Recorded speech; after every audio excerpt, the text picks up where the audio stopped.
Welcome to Inclusion Bites, your sanctuary for bold conversations that spark change. I'm Joanne Lockwood, your guide on this journey of exploration into the heart of inclusion, belonging, and societal transformation. Ever wondered what it truly takes to create a world where everyone not only belongs, but thrives? You're not alone. Join me as we uncover the unseen, challenge the status quo, and share stories that resonate deep within. Ready to dive in? Whether you're sipping your morning coffee or winding down after a long day, let's connect, reflect, and inspire action together. Don't forget, you can be part of the conversation too. Reach out to joe.lockwood@seechangehappen.co.uk to share your insights or to join me on the show. So adjust your earbuds and settle in. It's time to ignite the spark of inclusion with Inclusion Bites. And today is episode 205 with the title, Men Beyond Survival. I have the absolute honour and privilege to welcome Tom Gold. Tom is a bushcraft instructor and life coach who helps men build real mental fitness in the outdoors. He's in the bar beyond performative wellbeing talk. And when I asked Tom to describe his superpower, he said that it is resetting in nature. One night out with a tarp, a notebook and a sleeping bag, and then coming back a new man. Hello, Tom. Welcome to the show. Joe, thanks very much for having me on the show. And by the way, belated congratulations on 205 episodes. You've just passed your double century. That's brilliant. Yeah, it's been a real achievement going since 2020, sorry. 5 coming up for 6 years ago. This was started pre-COVID. But yeah, I've had a number of guests from all over the world. It's been fascinating, and yourself, very diverse guests from different perspectives, different areas. And yeah, I'm really looking forward to this conversation. So thank you. But Tom, for those of you who are listening to this and not watching, Tom is wearing a beanie and a jumper, and he happened to mention that he's in the middle of nowhere in some part of Scotland. So Tom, where are you at the moment? Yeah, it's a rural area just north of Glasgow, a little village called Balfron. I can see the Campsie Fells out of my window. They're a bit fogged in today. There's no snow up there. It's a very, very beautiful place. I'm extremely lucky, to be honest, Joe. And yeah, this was my choice to live out here. I can walk out of my door and be in forest, woodland, hills in no time flat, and that works pretty good for me, definitely. So you work in the outdoors, so you're a bushcraft instructor, life coach. Did the where you live influence what you do, or does what you do influence where you live? I was pretty heavily influenced by my dad growing up. He still does. I still have him. He's still around. A really impressive range of skills. My dad can navigate by the stars. He can find wild edibles in the hedgerows. He could light a fire with all sorts of very primitive methodologies. And as a small kid growing up in Northamptonshire, which is where we were, there were always adventures. We were having bonfires. We were building dens, camps, doing crazy dangerous things. We abseiled the local quarry on some ropes that Dad had found at the dump. We paddled our leaky old inflatable dinghy down the longest canal tunnel in Britain. Yeah, they were great adventures growing up. I mean, we were only little and it all felt pretty real and exciting. If there's one, if you want to know where it started with him. Really, fair play to him. And this is all seek forgiveness rather than ask for permission. So you're just doing this and getting on with it. And if someone chased you away, you just run away and go back another day. Well, in the summer holidays, which could seem quite long, I was lucky I grew up in a little village and there were a lot of other boys. And my old man had this idea of forming a group with the boys and the dads in the summer holidays, and it was called the UDF Club, which stood for Utterly Devoid of Fear, which was something that came out of, I discovered later, the Eagle comic, long since defunct, which Dad had read as a boy. So only people who were utterly devoid of fear could deal in on these adventures. And it would always end up with a picnic somewhere, but would involve some death-defying health and safety vortex of a adventure. And I look back on all those times just with great fondness and happiness. And it formed a kind of blueprint for when it was my turn to be a dad. Moving forward a few years, I gave a few more nods to health and safety than my father did. But I think looking back on that, for all the jokes he made about our slim chances of success and almost certain doom, Dad never took his eye off the ball. I always knew that if it came to the crunch, he'd bring us through it.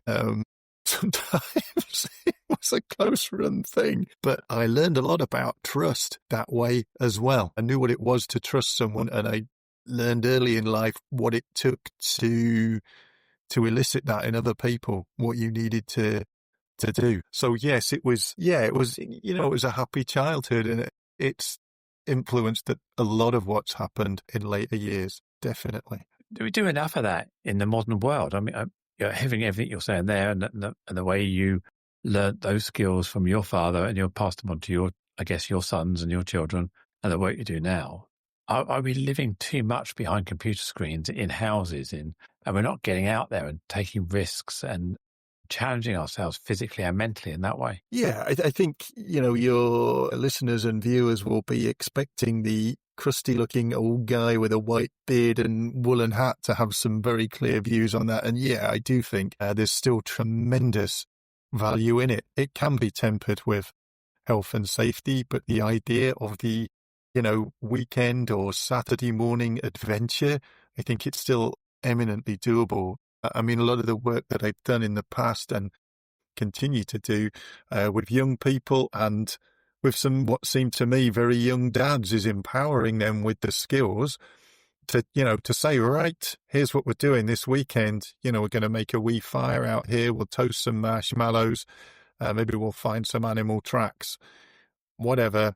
And then, do you know what? If the rest of the weekend is spent with everyone on their screens, it's still a win. It's still a win for the team. And it builds really, really powerful memories that you carry forward with you. I mean, ask me how I know that, into later life. One of I think it is the most pleasing bit of feedback I ever got was from a young man who'd been in a drugs and alcohol recovery group. He'd had his difficulties and challenges, that's for certain.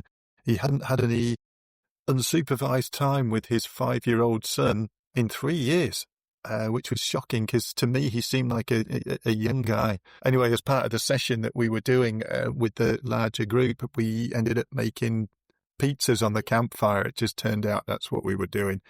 And he wrote to me a week later because he'd had his first unsupervised visit with his son. And he said, this weekend we went out and we made pizzas on the fire. And I just thought, that's fantastic. The little guy will remember that for a long time, that Dad showed up with all the goods and the two of them had a fantastic first day out. I couldn't have been happier for this guy. It was well done to him. Yeah, I still think about that now. It was a couple of years back, but yeah, well done to the brother. I sincerely hope things continue to work out for him. Children, in my view, definitely need mum time and dad time. They're different sorts of experiences. And we hear the jokes that dad will bring you back filthy and mum will bring you back sort of clean and things like this. But I look at the way some of the things my children remember. They remember time with me when they were younger, going camping, not alone, but in a group with other kids and their male figure in their life. And they remember those times, and you bring them back alive and filthy, and they've had a real whale of a time. And I think kids just need to have that outdoor experience where they are closer to the edge and not cocooned a little bit, and that helps them grow. Yeah, I think we find out a lot that way. I remember the dilemma I had when I found out my boys and their pals aged anywhere between 5 and, no, I think they're a little bit older than that.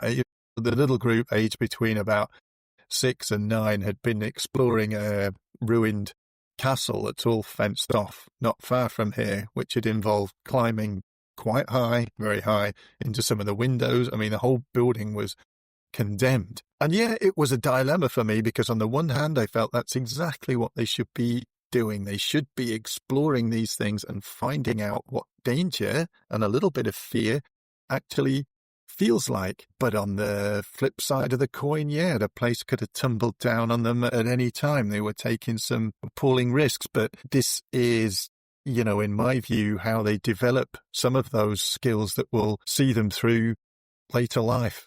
They've got to know that difference between saying, yeah, I think this is okay, and no, we should stop here and turn it around. If you've not experienced those things, it's a lot harder to make an informed judgment call on that. If you've never sort of felt your knees shaking as you sort of crawl across a very narrow object that's very high up, then yeah, I think it's going to be a lot harder to make those judgment calls later. That probably sounds spectacularly irresponsible, but yeah, what happened was myself and Jack and Nicholas, we had a long talk about it afterwards, about how safe they felt and did they think this was a good thing to do. At the end of the day, they'd gone out for an adventure, gone exploring with their friends that, I thoroughly approved. Yeah, I'm with you again on this. And I think that squeaky bum time is a learning opportunity, because we don't learn without making mistakes or without having a reflection on something, without looking back on it. And I look at some of the things I've done. I've done static wires across a courtyard in a castle in Poland, and this was like 50 meters across. Okay, I was clipped on. I couldn't go anywhere. But when you get to that middle of the wire, and the wire gap between the wire you're holding onto at the top and where you are stretches, and you're then suddenly right at the tips of your fingers trying to cross this. You need those moments to sort of appreciate that feeling, that reality, don't you? Yeah, they're moments of growth. I really believe that. And they can't really be experienced any other way. I was saying that, I took a very sort of kind of open-minded view of some of the risks the boys were taking. But I do remember when I found out they were playing Call of Duty with their friends, and I said that I didn't want that. I certainly didn't want it happening in our house, because taking one look at this game, it basically trivialized death. Their great-grandfather gave his life fighting for our country. He would have been horrified, because it was a version of the D-Day landings, I think. I said, your great-grandfather was actually there. He would turn in his grave to think that this had been turned into a game. So it wasn't the fact that it's quite gory and bloody. It was the fact that it really trivialized a moment that changed history, that, sort of so many really tremendous, very brave men, went across the channel that day, their great-granddad amongst them. And this was my objection to it, just the trivialization of something so important. I said that as a recompense, we could try in the little workshop I had in the garage to recreate some of the weapons and equipment that were featured in the game, which my now ex-wife was furious about. But I didn't want them playing Call of Duty. It just, it didn't, on a variety of levels. Didn't sit right. No, I get that. Yeah. As you say, it's trivializing a really sad time, but also it trivializes what people sacrifice and what's going on at times, doesn't it? So, no, attaching a score to it, yeah. Making it competitive. This is how many people you killed. Or you're getting killed yourself, and you come back to life again straight away, and it's not reality, is it? It's not reality. I guess maybe that desensitizes people to knife crime and gun crime. You're so used to respawning when you get killed, and then suddenly you walk in the streets with a knife, or you're in gang violence, and it becomes more trivial because you're so used to being killed or killing.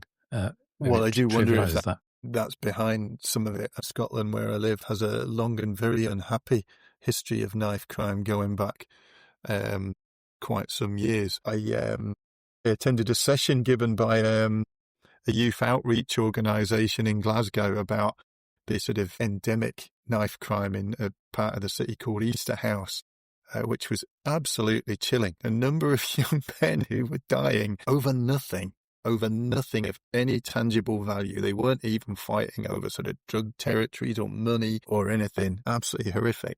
Yeah, I mean, that's another story, but these were boys in their teens with, their whole lives in front of them.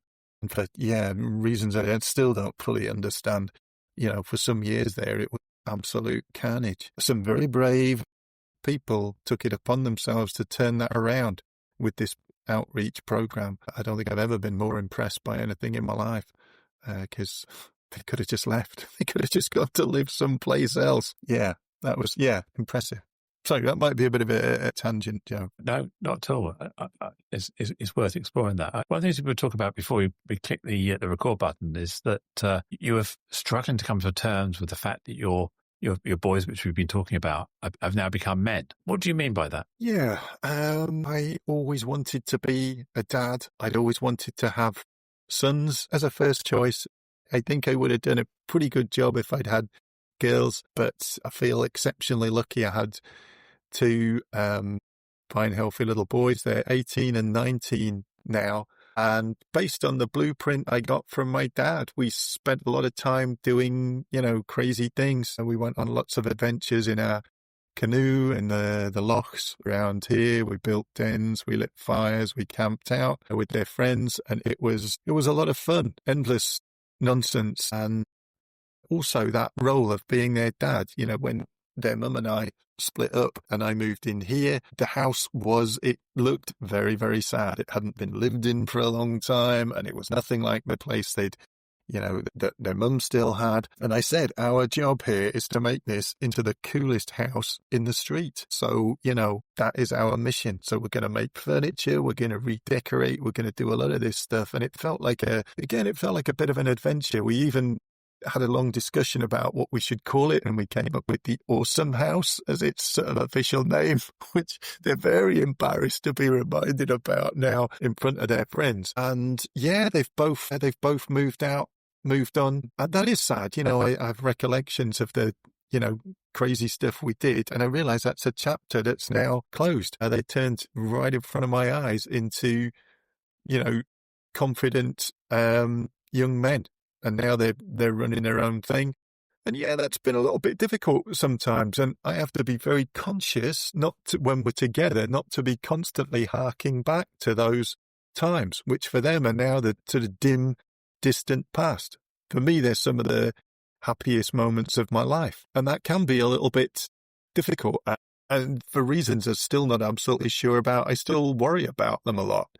They don't need anyone to do that for them. But I still do. I try and keep the lid on it, and I'm not like expressing that to them. So yeah, it's been tough. I'm still their dad. My role has changed now. I'm there to sort of support and encourage and assist where I can, but the decisions, well, they're pretty much all theirs. So that's really the way it's got to be. But I even miss little things like, at 9:30 each night, we'd have countdown to initiate Wi-Fi shutdown, where I'd pull the router and take it to bed with me.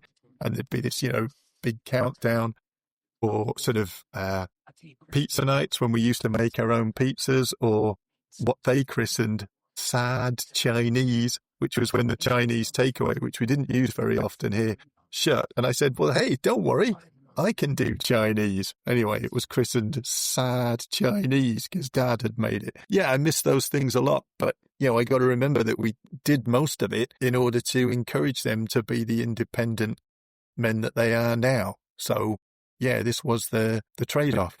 It's difficult some days. It's difficult. But, this is what I wanted. This is what we worked for. So, yeah. My youngest, Nicholas, got himself into a lot of trouble some years back, which, a tremendous amount of stress and worry for me. I honestly didn't know if he was going to survive his teens or whether he'd actually end up doing time. And I think as dads, we're fitted with a can't quit switch. It's like a wiring problem that just doesn't let you walk away. You are stuck with it until you win or it ends. And that was hard because obviously I couldn't give up on Nicholas, but yeah, he put us through it and no mistake. But yeah, we're out the other side. In the intro, I used the word performative, and we've talked about this in our briefing call before this and when we first got on, before we press record. The challenge at the moment is men are being encouraged to speak up and have conversations and not be alone when they're suffering their mental health. And one of the things we talked about the other day when we did the briefing was the fact that not every man wants to speak and have a kumbaya, sit round and share all their feelings all the time. And So how do we as a society engage with people who are very introspective and not big talkers, and or make assumptions that they're suffering with it? Maybe they're not. They can still be part of it, even if they don't want to say anything. I've run a lot of men's groups, either like as actual men's groups or groups that turned out to be exclusively men. And you'll get a lot of guys who won't say anything, but, they're in a good place. Because I run a lot of my sessions outdoors, you'll find some guys who just want to chop wood or saw up timber and split it with an axe for sort of most of the session, tend the fire, etc. Just enjoy the space. And I'm totally okay with that. They are part of the group. They're contributing towards it. They're sitting in with us and they're listening. If they're not ready to speak, that's absolutely fine. They certainly are given to understand that they're not on their own while they're part of this. And when that guy, after sort of 3 sessions, of saying nothing, clears his throat to speak, it's going to be important. And if you've done your job right, if I've done my job right, then, we've created that atmosphere where they feel okay to do that. And it's a funny thing that I've seen many times when somebody is brave enough to speak up and say, do you know what, I'm really struggling with this. Other people sitting around that same campfire will acknowledge it, often in very subtle ways. It might be a sort of a clap on the shoulder. It might just be a nod, or they might just say, yeah, I get it, or I'm dealing with the same thing, but I didn't want to say anything. So thank you for sharing. I think there's an understanding that we can't all fix it. We can't fix this for each other, but that sense of community can make a huge difference. You're not the only person dealing with it. So, yeah, I think that pressure to talk more, I find it unhelpful at times. Men need to talk more. This is the message being pushed by DEI, and there aren't that many guys men working in DEI. So I do sometimes wonder if, people are just picking up on this popular trope, this comfortable, cartoonish image of a man who, he can't cook. He might take 6 weeks to put up a set of shelves and he doesn't talk about stuff. And I think pushing that image, that gives men permission to deal out, because they can revert to this, hey, what can I tell you? I'm a typical bloke, so I'm not going to engage with this for the same reason that I can't make a shepherd's pie without screwing the whole thing up, or needing a tremendous fanfare to accompany it, because they've done this. It's a comfortable kind of vision. There was something in the news recently complaining about Peppa Pig and Daddy Pig, who is this well-meaning, useless buffoon who, gets everything wrong in a domestic sense. And you know what? It's giving people permission, and I don't know that it. I sometimes talk about a thing called the man code, which it has a few very simple tenets, which is project outward strength at all times, tell everyone you're fine, and keep the lid nailed down tight shut on all the sort of clamour in your head. And the reason that we still do this is, firstly, it's really, really easy. It's not difficult to follow the man code, and it certainly isn't difficult to follow that popular trope of being a guy who doesn't talk about stuff and, doesn't deal well emotionally. And it's been tremendously successful in the past. You look at some of history's great men, they were, often appear outwardly as very emotionally closed off people. History now tells us that a lot of them did have some sort of significant mental health problems going on. And I think, some of the sort of heroes of the Edwardian and Victorian era, if they were sort of more closely examined now, we'd find that they had, a whole host of sort of mental illness issues going on. But the man code allowed them to navigate that and achieve greatness at the same time. And this is what we remember them for. And this is, in a way, why we use them. But it always makes me think when I read about these guys, and I do because I love sort of true life adventure stories, what else they could have achieved if they weren't dealing with all the sort of the demons in their head, if they weren't constantly suppressing those, if they had an outlet for them, if they were able to, achieve a little bit more emotional coherence, sometimes called vulnerability. Not a word I'm particularly fond of, but there it is. And this is something that I like to, present to some of the guys I work with now, as they're thinking about what you can achieve or what your employees can achieve. if they're not dealing with this, a lot of them are already doing pretty well. You've got to wonder how much better they could do. So yeah, I think that's... So part of your bushcraft, your outdoors activities, is this where you take people out into the wild and return them a bit to nature? It's not really the wild, Joe. I mean, we're extremely blessed here in Scotland in that, our biggest cities are ringed at the very closest edge by beautiful scenery, countryside, woodland, hills. So escaping from the city is pretty easy, and finding places to bring a group together that doesn't involve a lot of travel, it's quite easy here. We also have some unique access to the outdoors, rights of access to the outdoors that make these things easier. The sort of focal point is a fire with a kettle hanging over it and a group of people sitting in a circle around it. And that is a meeting format that's roughly if you subtract the kettle, roughly 400.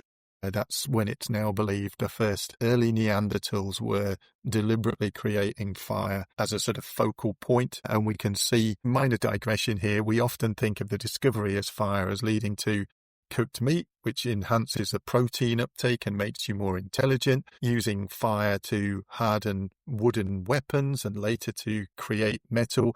The first real spin-off benefit of that discovery was social, because for the first time our ancient ancestors had a reason to come together when it was cold and it was dark. And that format, the fire with people round it in a circle, is more or less identical to that.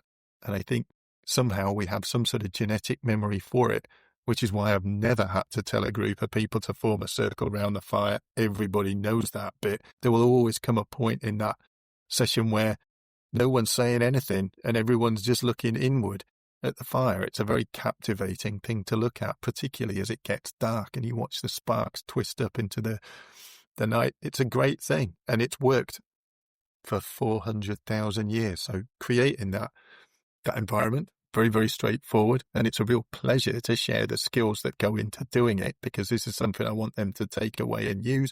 But it's also kind of an elemental format as well, and it encourages people to be more talkative. I've seen that many, many times. Guys who wouldn't speak up in a room with white walls with all the chairs in a circle can become a lot more thoughtful, philosophical and vocal in that environment. Maybe it just speaks to them. I can't be absolutely certain, but I've just seen it work so many times, which is why I do like to use it. It's not the most practical way of doing things. This is the format in which we're speaking now. But given the choice, Joe, we would have headed out into the woods. I'd have put up a tarp. We'd have hung the kettle over the fire, and then we'd have talked. Completely. I mean, I've spent many, many nights around a campfire, around a fire. And as you say, there's something really hypnotic about the sparks, the embers, the flames dancing, the crackle, and that kind of innate instinct to just burn stuff. Everyone becomes a pyromaniac. Can we burn this? Will this burn? Well, what happens if I put an empty bottle of Heineken? Will the glass melt? Will the can catch fire? And should we just try a little bit of paraffin in there, or maybe a little bit of diesel or petrol, and see what happens? Or get the lighter fluid out and squirt it and see if we can make a jet of flame or something. Or the aerosol can comes out and we end up with the flames. Yeah. But it's that fascination with being outdoors and the fire and the flame and just experimenting with that element, as you say. Well, yeah, you are indulging in and sharing in something that our, early Neanderthal ancestors did the same thing. They must have been similarly fascinated. What can we burn next? Will this work? What happens if we do this? At some point, someone will have discovered that wafting air at the fire using a flat surface will actually make it bigger. And, they will have discovered the sort of properties of various natural resources. Some are going to burn real good. Some are just going to, take you all night to make a fire with. And yeah, absolutely. You're seeing that exact same fascination, experimentation, and sometimes just joyfulness that comes with that is priceless. We're experiencing something that, and this is why I think it's in us, maybe on a sort of genetic level, it's passed on, this fascination for it. I think it's the same reason it's warmth, we're scared. Social, it's safety, it's light. It generates so many things at a very basic level, isn't it? And as you're talking now, I'm remembering a holiday that I went on with my family and a friend's family. So there was 4 of us, 4 of them. We had a cottage in, I think it was Mallorca, and it had a bit of farmland around it, a bit of waste ground. Adjacent to the building was an outdoor barbecue, which was a brick built with a roof, and it had a chimney at the top of it. And I remember we were left, my friend and I, we were left alone with the kids that night, whilst our partners went off into town and for their night out. And we started cooking on this barbecue, and then all of a sudden we just wanted it started going out, so we wanted to burn something else. We were out of coals, and we found all these bits of wood in this waste ground around the property, and we kept bundling things on. Eventually we got this real roaring fire going in this barbecue area, and we got to the point where flames were coming out of the top of the chimney, and we were really pleased with ourselves that we'd managed to get the fire really, really roaring up there. And then we started reflecting, let's hope the chimney doesn't catch fire. And I think the only thing that really stopped us was we ran out of wood. We ran out of combustible material. And we were, I think if we'd have drunk a bit more, we would have seriously gone inside and maybe dismantled the dining room table. We were that keen to burn something else. But I've been on a number of camping trips and barbecues and away weekends where that draw, and I think, as you say, it's that real elemental, primeval draw for light, safety, protection, and cooking, and all these sort of things come together. And this fire is something we need to tame. Absolutely. And to be able to pass on the really relatively straightforward technical processes that it takes to create it out of nothing, even if you were just out in the woods, is one of the most pleasurable parts of what I do, is seeing people go away thinking, wow, I could do this at the weekend, with the girlfriend, with the kids, with whoever, maybe just on my own. I can find a little bit of space out there away from everybody, and I can just, be alone with my thoughts. A lot of the work I do is with people making their recovery journeys from drugs and alcohol, and the ability to create a warm, dry outdoor space out of some very, very ordinary, cheap items gives them another place to go when it gets difficult. That isn't, I don't know, the betting shop, their ex-wife's place, or the pub. It's empowering them with this, knowledge and this idea that, wait a minute, I can take myself away from all of this if I want to. There is a place I can go, and it feels sort of suitably manly, because the majority of people, certainly here in Scotland, who, find their way into these programs are men. And it's been an absolute pleasure to share the campfire with so many of them now. I find them just the best company. Perhaps, one of the things that makes them unique is people who are recovering from sort of drugs and alcohol addiction are fantastic at looking after each other. It's something they do better than any other group that I've worked with. Together, they're unbeatable and very, very strong. And being in their company while they support one another is quite a powerful thing, actually. Been a great pleasure many times. Empowering them with that knowledge and that understanding that absolutely goddamn right you can do this. And it's a huge win as well. If you make that work, especially for a group of other people, well, you're a flipping hero. Oh, wow, well done. Or to be able to say, look, don't worry, I got this. I'll fix it. I can make us a fire, no problem. And then we'll stay warm, for as long as we want to be out here.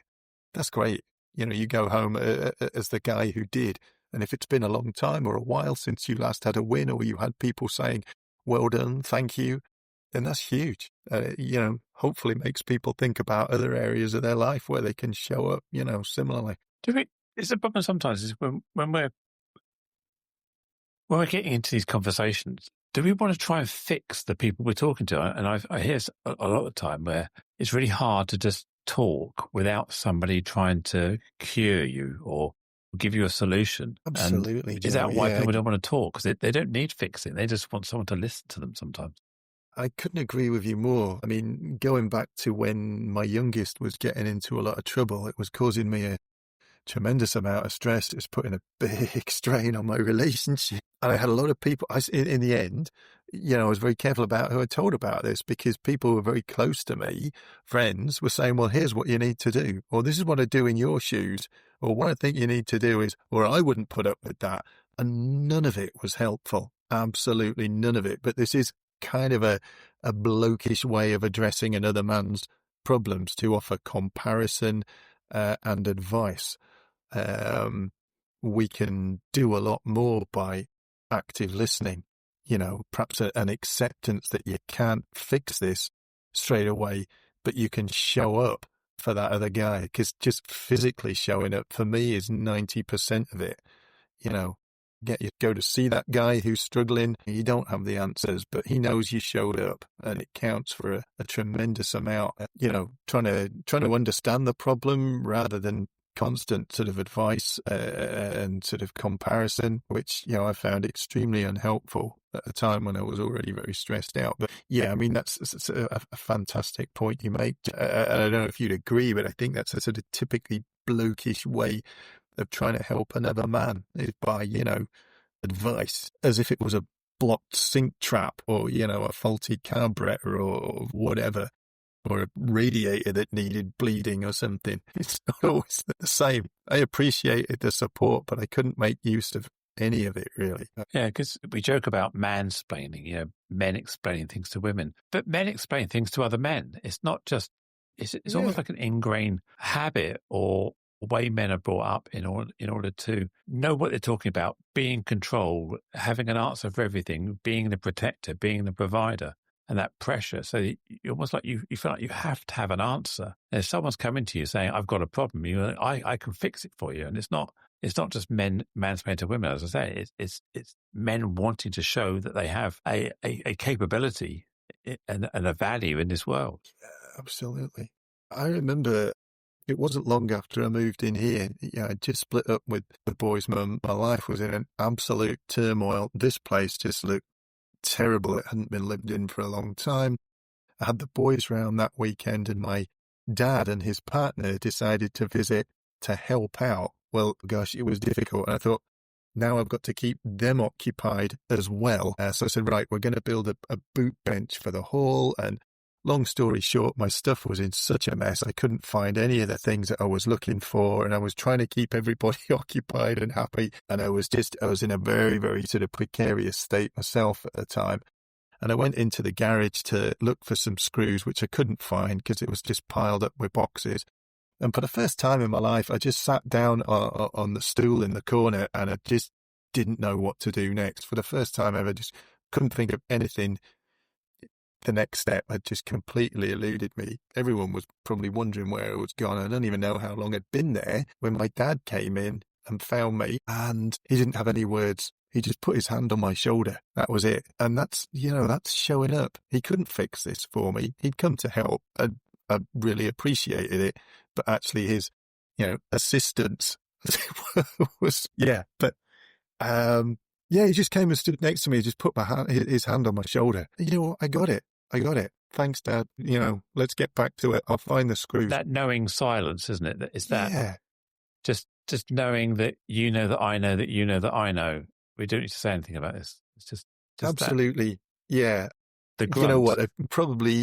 We've never talked about that since. I should probably tell him sometime soon how very much I appreciated it. I was able to take a breath. I knew he had my back. We both know he couldn't fix it all, but yeah, it was okay. I said, thanks, Dad. Yeah, well, we'll find the screws. They're in here somewhere. And we got on with it. He's not an especially emotionally coherent man. He lost his father in the war. He was told very, very early in life that he had to be a brave little soldier and, crack on and stuff like, so many men of his generation. So I knew, I knew what to expect from him and what not to expect on a sort of supportive level. And yeah, he showed up in a fantastic way. I think sometimes it's tempting to see people see the way men support one another as being very poor. There being great poverty in the way that we do that. But I've seen many times, not just my own experience, those small gestures, they just say, I see you, I get it. I'm here. That's about it. But to me, that's like 90% of it. There is a fascinating video. You might remember this show, Joe, because we're roughly ages. This Is Your Life with Eamon Andrews. Every week he would surprise some celebrity, and then they'd come into the studio and they would bring people from their past in to talk to them. One time they did wartime fighter ace Douglas Bader.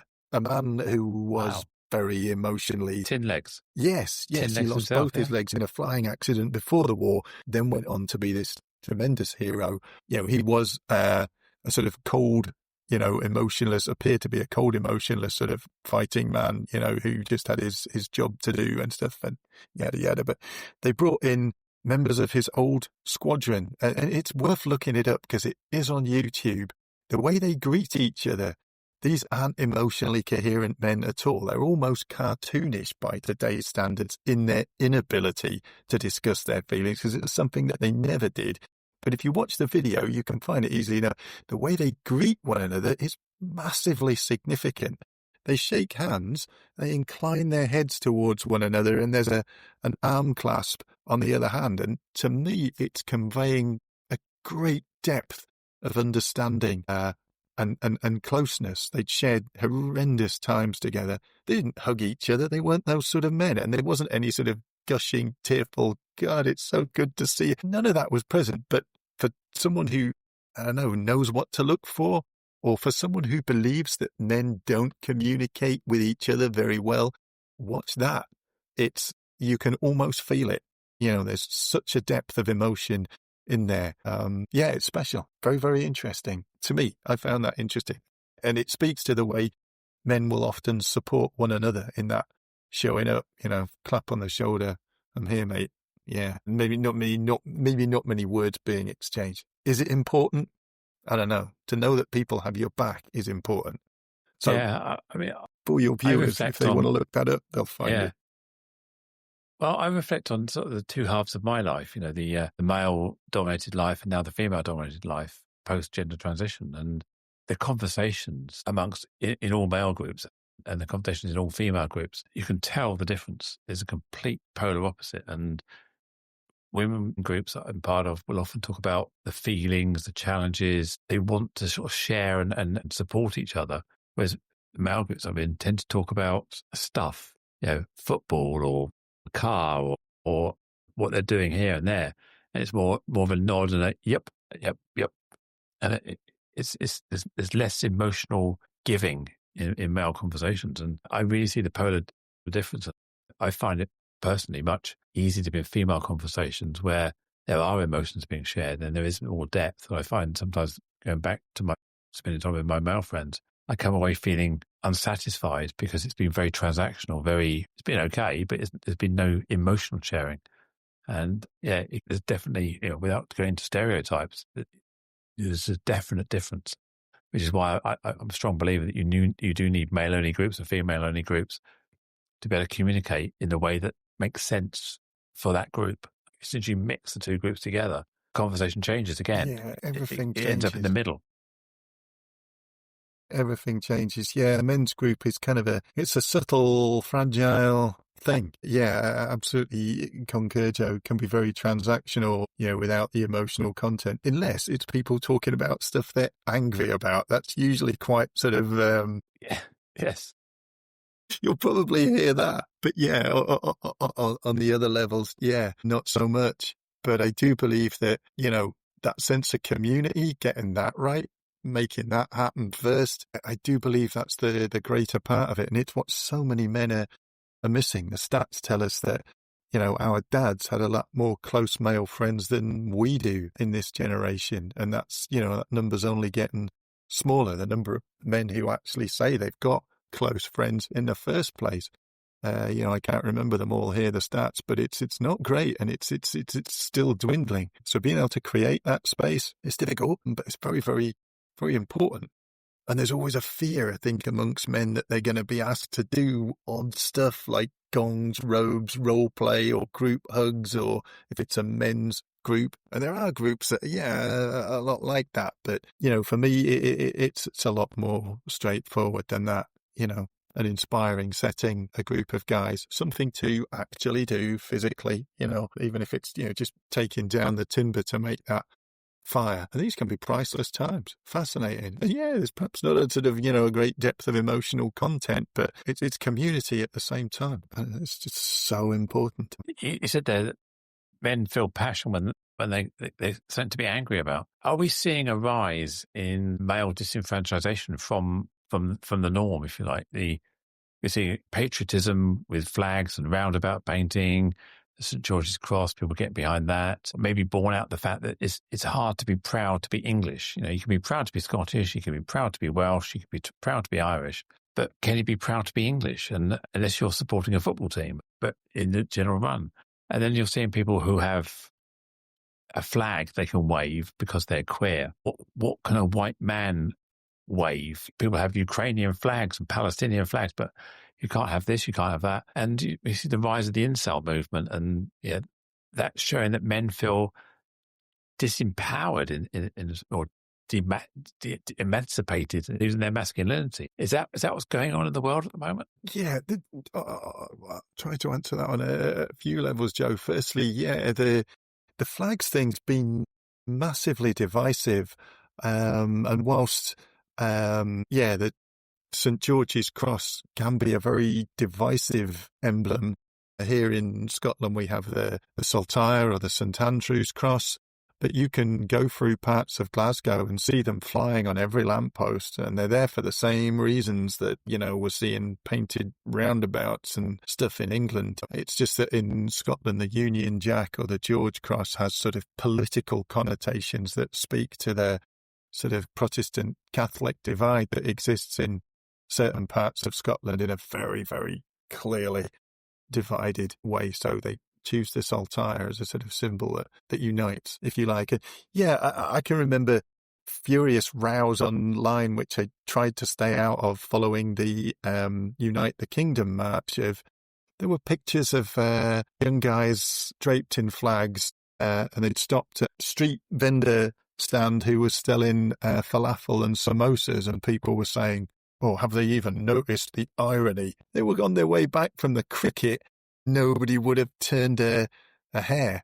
Is it somehow ironic that they weren't eating chips? That the assumption that because they're wearing the St. George Cross, they should be so overtly racist as to not even wish to eat anything made by a person of foreign descent or food that, originates in another culture. I've never heard anything so utterly ridiculous. The headline, "Guy stops for something to eat on the way home from a march." It's about all it was. But it's difficult. I mean, perhaps we can, both remember the 2012 Olympics. The Union Jack was flying everywhere, and it was like we had our flag back. We were united. Very, very proud of the fantastic job our athletes were doing, because they were leading the field in the medals table for quite a while. What a great time that was. And it's like we had the flag back. Now it belonged to everybody. We could unite under it. I can't remember that, since. Now, yes, a big problem. Yeah, it's sad. You want to talk about the Union Jack, fascism was defeated by men who marched under that flag. Now they're Nazis.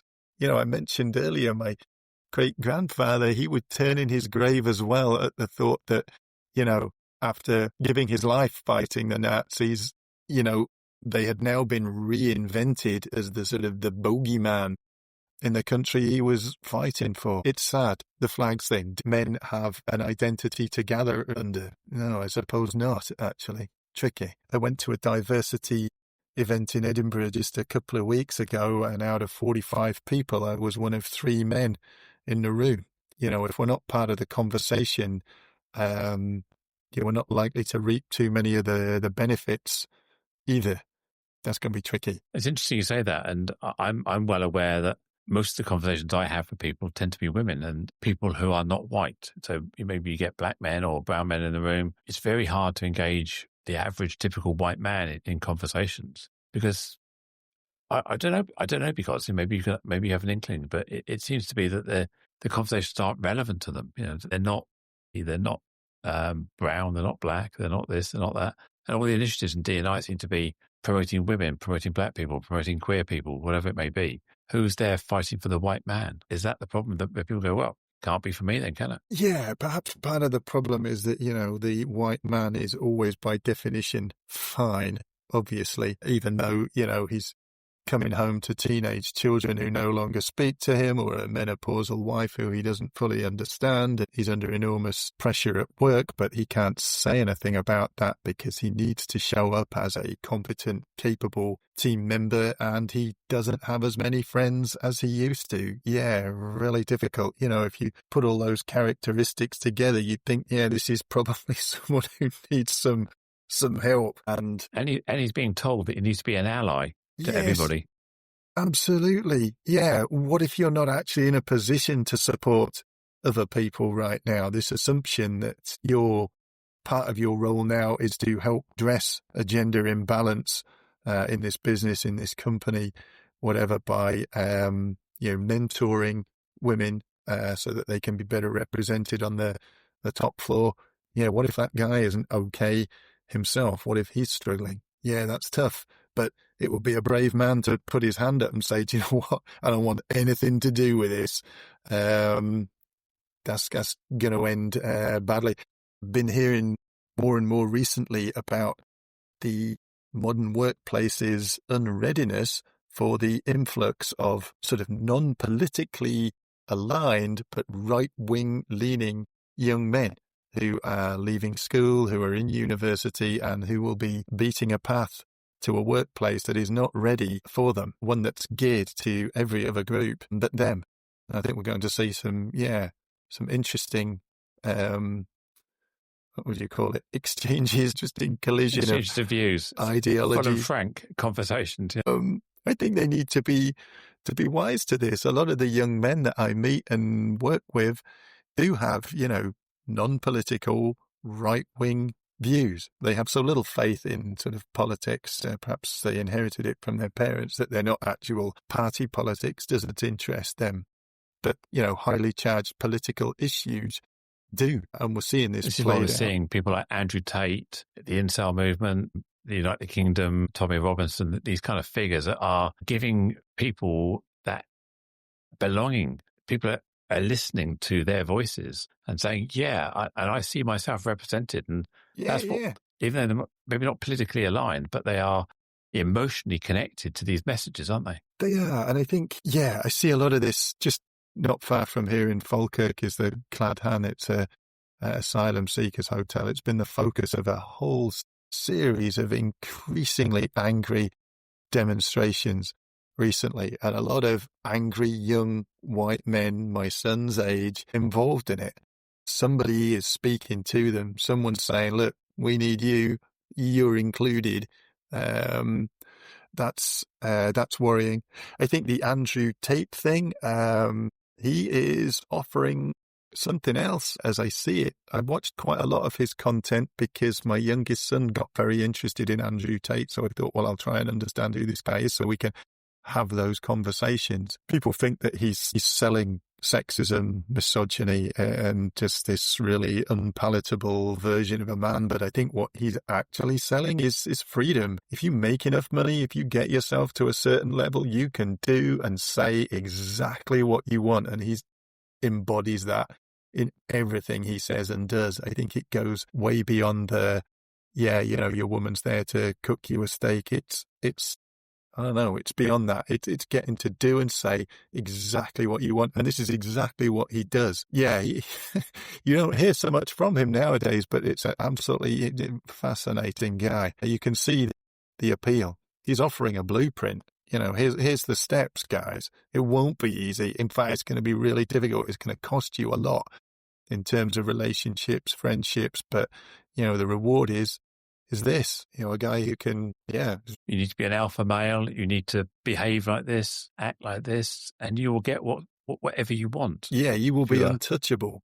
It's compelling, highly compelling. But I think a lot of people only take what he's saying at face value. They hear the sort of, the snippets, the sort of, so few people know what a misogynist is. It's a word that's got a lot more currency thanks to him. I mean, I'm not in any way excusing some of the things he's said, but I think he's offering a lot more than sexism and a return to sort of 70s and 80s male values. He's taken those on board and run with them to produce something, much more compelling and valuable. I mean, let's face it. Well, I always think that if he is selling something that people are buying.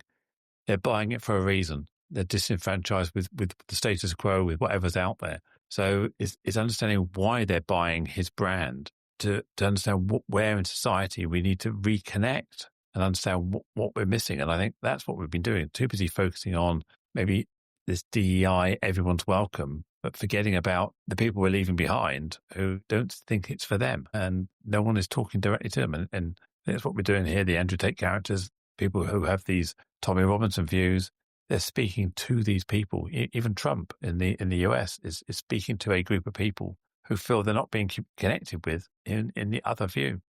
Yeah. That's the challenge we've got to try and address. Yeah. And again, we have to remember that this is a client group that's, traditionally quite difficult to reach. I mean, ask me how I know that. The idea that, you're not fine, it's not, it's not a natural state for sort of men of a certain age who were raised in a certain way. It's the man code. It's so easy to follow and it's so deeply hardwired, and it works. You can get through. You can do more than get through. You can really succeed in life by following it. I mean, the fallout for people around you and for yourself can be fairly sort of catastrophic, but you can achieve that way. But yeah, I mean, I always come back to, what more could you achieve? If you could stay strong and find peace at the same time, is it too much to ask for both? It's a big part of what I try to help people with. I mean, I can mention this now, Joanne, because it will have passed by the time this show is aired. But in January, I'm putting together a men's retreat right here in Scotland. We've got the Rowarden Lodge, beautiful place on the shore of the East Loch shore. It's very, very peaceful. We're going to climb Ben Lomond. We're going to swim in the loch. We're going to chop wood and make fire. We're going to cook on it. We're going to do a walk with burning torches, which will be fun. And we may even, on one of the evenings, sit down and watch a good old Arnie movie, because I'm really interested to hear what people reflect on this now, all these years later. But on another level for guys, when was the last time they watched one of those unbelievably foolish movies with a few beers and some other guys? So it will be about community first and foremost. I'm really looking forward to it, actually. Conan the Destroyer or something, one of those real old Arnie films, eh? Yeah, I think I might have to go with Predator, which was like a real classic, because it's just so unbelievably silly, but so much fun to watch, because it's the collision of these alpha male ego types all at the same time against this deadly creature out in the jungle with loads of guns. I mean, yeah. It's actually something I'm looking forward to doing. I loved those movies as a young guy, so the chance to watch one with some other guys. Obviously, we'll be doing some constructive stuff. I just thought I was going to throw that one in there just for. Yeah. So even though by the time it's broadcast, that will have passed, you're going to be planning others in the future. So it's a good excuse for people to get hold of you. So how can people connect with Tom? Yeah. Thank you for asking, Joe. I'm pretty easy to find on LinkedIn. I post there quite regularly on some of the subjects we've been looking at today. You can also find me at beyondthemancave.co.uk, a website, or Instagram of the same name, where I post workout and outdoor videos. All pretty wholesome, honest stuff. Nothing dodgy in there at all. Bear Grylls survival stuff, is it? Yeah, there's a little bit of that, because I want people to understand how straightforward these things are, how easy they are to do, and how ultimately rewarding they are when you go out there and share them. The outdoors will reduce your heart rate, blood pressure. You'll become more creative, thoughtful. You'll get more oxygen in your lungs, which makes your brain work better. It's why we feel better when we go out there. If you can make that experience comfortable at the same time, that's kind of what bushcraft is, then you're going to be able to stay for longer, and it will mean more. And if you can share that with other people at the same time, if you can be the one that takes care of them, well, it makes you a little bit of a hero too, for what that's worth. Yeah, I still think that's important. Tom, we've had a fascinating conversation. This has been amazing. And if you're listening in, do make contact with Tom. Check him out on LinkedIn.